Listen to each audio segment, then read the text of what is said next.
Akalar qaranglar, chorsi gasinsa Buspeshalindi, o'shani oldida chora qilmana. Buncha tarafdan kelib, o'ngga Qoratoshga yuribman. Mana bu yerda svetofor turibdi, yo'naltirgichli. Bu yoqda hammaga yo'l berib, o'ngga burilib yo'l belgisi turibdi mana. Bu yerda e'tibor bergan bo'lsanglar, mana ikkita-da bu yerda bo'laklar soni mana ikkita mana. E'tibor beringlar mana.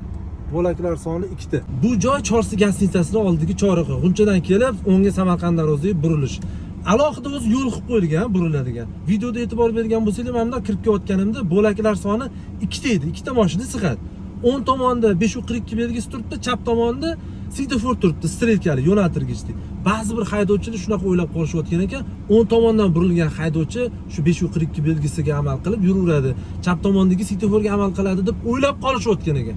Azizda shuning uchun mana shu videoni qilib chiqyapman. Bu belgi ikkaloviga ta'sir qiladi. Mana shu yo'lga ta'sir qiladi, polniy yo'lga ta'sir qiladi. Svetofor qizil chirog'ida ham hammaga yo'l berib harakatlanishga ruxsat beradi. Svetofor strelkali bo'ladimi, oddiy svetofor bo'ladimi, farqi yo'q. Bemalol harakatlansanglar bo'ladi. Lekin kameraga javob bermayman. Xuddi shu joyda to'xtab olishayotgan ekan haydovchilarda, svetofor tomonidan kelganda to'xtab olishadi. Kanaliga podpiska bosib, mana shu videoga like bosib, yaqiningizga tarqatib qo'yinglar, foydali bo'ladi. Sog' bo'linglar, salomat bo'linglar.